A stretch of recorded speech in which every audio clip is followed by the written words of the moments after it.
Hello प्यारे बच्चों, कैसे हैं आप सभी। चलिए इस वीडियो में हम समझेंगे कक्षा 6 की वर्कशीट नंबर 36 जो कि 26 नवंबर 2021 की वर्कशीट है और आज का विषय है बच्चों विज्ञान। और आज जो हम टॉपिक पढ़ने वाले हैं वो है प्रकाश, छाया एवं परावर्तन। तो चलिए इस वर्कशीट को हम शुरू करते हैं। सबसे पहले हमें समझना है कि प्रकाश का परावर्तन क्या होता है और इसको समझने के लिए हम करने वाले हैं एक गतिविधि। और इसमें करना क्या है, आपको एक समतल दर्पण के सामने खड़ा होना है। समतल दर्पण वो दर्पण या शीशा होता है जो डेली आप अपने घर में इस्तेमाल करते हैं और इसमें जो आपका प्रतिबिंब बन रहा है उसको देखना है। प्रतिबिंब क्या होता है, जैसे हम शीशे के आगे खड़े हैं, हमारी जैसी ही एक आकृति हमें शीशे के अंदर नजर आती है, वही प्रतिबिंब कहलाती है। अब नीचे कुछ प्रश्न दे रखे हैं, चलिए इसका उत्तर हम जानने की कोशिश करते हैं। क्या आपके शरीर का आकार और प्रतिबिंब का आकार एक समान है? तो आप आंसर लिखेंगे हाँ, क्योंकि हमेशा हमारा शरीर और हमारा जो प्रतिबिंब बन रहा है उसका शरीर एक जैसा ही होता है। आकार छोटा बड़ा नहीं होता है, समान आकार का होता है। दूसरा प्रश्न है कि आपको अपना लेफ्ट हैंड उठाना है और आपको प्रतिबिंब का देखना है कि उसका कौन सा हैंड उठ रहा है। तो आप देखेंगे कि अगर आप लेफ्ट हैंड उठाते हैं तो प्रतिबिंब का राइट हैंड उठेगा, ठीक है। तीसरा प्रश्न है कि आप 2 कदम पीछे की ओर चलिए और देखिए कि प्रतिबिंब का क्या होता है।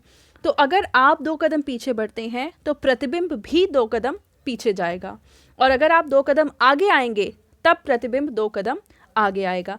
यानी जो आपकी गतिविधि, जो आप गति करेंगे सेम वैसी गति करेगा आपका प्रतिबिंब, ठीक है। जब महेश दर्पण के सामने खड़ा होता है तो दर्पण में वह एक आकृति देखता है जो उसके जैसी ही दिखती है और इसे ही कहते हैं प्रतिबिंब, ठीक है। और कोई वस्तु हमें कैसे दिखाई देती है, उस वस्तु से प्रकाश टकराता है और वो प्रकाश हमारी आंखों में आता है और इस तरीके से हम उस वस्तु को देख पाते हैं। जब प्रकाश किसी स्रोत जैसे कि बल्ब या सूर्य, क्योंकि बल्ब और सूरज दोनों से ही हमें प्रकाश मिलता है, से महेश पर पड़ता है तो प्रकाश किरणें परावर्तन के पश्चात उसकी आंखों में प्रवेश करती हैं और जिससे महेश अपना प्रतिबिंब देख पाता है। यानी हमें अपना प्रतिबिंब देखने के लिए क्या करना होता है, जो प्रकाश की परावर्तित किरणें होती हैं वो हमारी आंखों में आती हैं और फिर हमें दिखाई देती हैं। मतलब देखो, किरणें आईं, हमसे टकराईं, वही किरणें शीशे पे गईं, शीशे से टकराकर वो वापस लौटीं और वापस लौटने वाली किरणों को जब हम देखते हैं तब हम अपना प्रतिबिंब देख पाते हैं, ठीक है। अब एक समतल दर्पण में जो प्रतिबिंब बनता है उसके कुछ लक्षण होते हैं। क्या क्या लक्षण होते हैं वो समझते हैं। पहला तो हमने ऊपर ही देखा है कि वस्तु का आकार और प्रतिबिंब का आकार एक जैसा होता है। दूसरा है कि प्रतिबिंब यानी जो हमारे लेफ्ट में होता है वो प्रतिबिंब में राइट में होता है और हमारे राइट की चीज़ प्रतिबिंब में लेफ्ट में होती है, ठीक है। तीसरा लक्षण है कि प्रतिबिंब दर्पण के पीछे उतनी ही दूरी पर बनता है जितना वस्तु दर्पण के आगे रखी है। यानी अगर हम जो शीशा है उससे 1 मीटर की दूरी पर खड़े हैं आगे की साइड, तो प्रतिबिंब उस शीशे से 1 मीटर पीछे बनेगा, ठीक है, यानी सेम डिस्टेंस पे बनेगा। चौथा लक्षण है कि जब आप दर्पण के सामने खड़े होकर पीछे की ओर चलते हैं तो आपका प्रतिबिंब भी पीछे की ओर जाएगा और अगर आप आगे जाएंगे तो प्रतिबिंब भी आगे आएगा। और पांचवा लक्षण है ऐसा प्रतिबिंब वास्तविक प्रतीत होता है लेकिन वह वास्तविक नहीं होता है। इसका मतलब शीशे के पीछे एक्चुअल में कुछ नहीं होता, बस हमें लगता है कि वहाँ पे हमारे ही जैसा कोई इंसान खड़ा है, ठीक है। अब हमें कुछ प्रश्न दे रखे हैं, इन प्रश्नों के उत्तर लिखने हैं।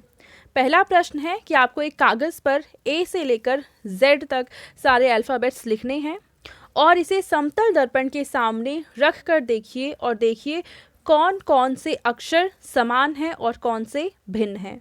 तो आपको करना क्या है, सारे अल्फ़ाबेट्स अपनी कॉपी में या किसी पेज पर लिखना है और एक एक अल्फ़ाबेट्स को आप पहले शीशे के सामने रखेंगे, देखेंगे कि अल्फ़ाबेट जैसा आपने बनाया है कॉपी में आपको वैसा ही दिख रहा है सामने या अलग दिख रहा है। तो कुछ अल्फ़ाबेट्स तो सेम दिखाई देंगे और कुछ अलग दिखाई देंगे। अब जो सेम दिखाई दे रहे हैं वो आपको लिखने हैं। अब वो कौन कौन से होंगे, वो होगा ए, इसके अलावा कौन सा हो जाएगा आई, एच भी होगा, इसके अलावा एम होगा, ओ होगा, यू होगा, वी होगा, डब्ल्यू, एक्स, ये सारे जो अल्फ़ाबेट्स हैं वो वैसे ही दिखाई देंगे जैसे हम लिख रहे हैं। ठीक है, हो सकता है इसमें एक आध छूट गया हो, तो जब आप इस एक्टिविटी को करेंगे तो अगर मैंने कुछ मिस किया है इसमें अल्फ़ाबेट, तो आप उसे कमेंट सेक्शन में लिखकर मुझे बताएंगे। ठीक है, दूसरा प्रश्न है कि इस वाहन पर लिखा शब्द पढ़िए। यानी ये जो शब्द लिखा है इसको हमें पढ़ना है। पढ़ने का बहुत आसान तरीका है, आप इस वर्कशीट को शीशे के सामने रखिए और शीशे के अंदर देखिए कि आपको क्या दिखाई दे रहा है। वहाँ आपको कुछ ऐसा दिखाई देगा, एम्बुलेंस। ठीक है, ये होगा इसका आंसर।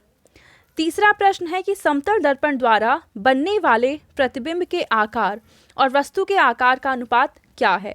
तो क्योंकि वो दोनों ही बराबर अनुपात के होते, बराबर साइज के होते हैं, इसलिए आप लिखेंगे 1:1। अगर कोई चीज़ बराबर होती है तो उसके लिए 1:1 का इस्तेमाल हम करते हैं। ठीक है, चौथा प्रश्न है कि एक कागज़ पर अपना नाम लिखिए और उसे दर्पण के सामने रखिए। जैसे मान लो आपका नाम है राहुल, तो आप ऐसे राहुल लिखेंगे। ठीक है, और इसको दर्पण के सामने रखेंगे और अब देखेंगे कि दर्पण में राहुल किस तरीके से बन गया है। ये थोड़ा सा आगे पीछे हो जाएगा, उल्टा सीधा हो जाएगा। ठीक है, जैसे एम्बुलेंस ऐसा लिखा होता है, पर अगर एम्बुलेंस को हम शीशे में देखेंगे तो ऐसा दिखाई देगा। सेम राहुल ऐसे लिखते हैं, पर अगर आप इसको शीशे में देखेंगे तो ये कुछ उल्टा नजर आएगा। तो आपको दर्पण में जिस तरीके से दिख रहा है वैसे ही आपको नाम यहाँ पे लिखना है, पर आपको राहुल नाम नहीं लिखना है, आपको अपना नाम लिखना है। ठीक है बच्चों, तो ये थी आज की हमारी साइंस की वर्कशीट एंड आई होप आप सभी को ये वर्कशीट अच्छे से समझ में आई होगी। और अगर आपको वीडियो पसंद आई है तो उसको ज़रूर लाइक करें, अपने फ्रेंड्स के साथ भी शेयर करें और इस चैनल को सब्सक्राइब करें। Thank you.